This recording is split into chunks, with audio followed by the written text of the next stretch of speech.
With the headlines being dominated by COVID-19 and warmer weather on the way here across Canada, the big question is, are we going to see the dwindling seasonal effects similar to what you would see with influenza? Well, we asked an infectious disease expert that very question. Will this disease start to taper off when the temperatures get warmer?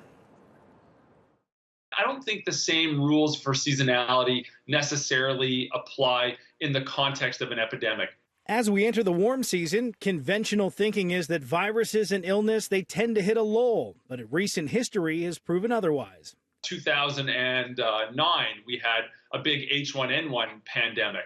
And, that's an H1N1. That's an influenza virus. That's supposed to be a winter virus. But that exploded in the summer. With the majority of the cases being reported in the northern hemisphere during the winter season, there's still much uncertainty as to whether the cases will start to shift into the southern hemisphere as they enter their winter.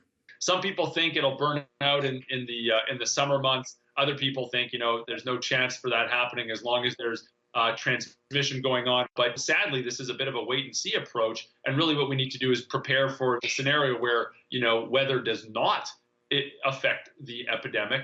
There may be a time where the seasons may come into play, but not this early in COVID-19's existence. If this virus sticks around after this epidemic, temperature may come into play if we see some component of seasonality.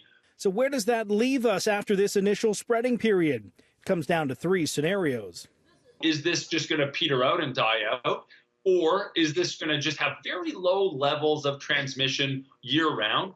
Or is this going to come back in the cooler months in the wintertime, and much like we see seasonal influenza? With the seasonal uncertainty, the experts do agree that social distancing measures such as avoiding large gatherings, shaking hands, and self-isolating if you feel unwell are likely to be the best defense to slow the virus, which may actually be more beneficial to the healthcare system and to hospitals. This might actually prolong the epidemic, but what it will do is it will blunt the peak of the epidemic, and it'll just make it a more flattened curve, which is actually a good thing.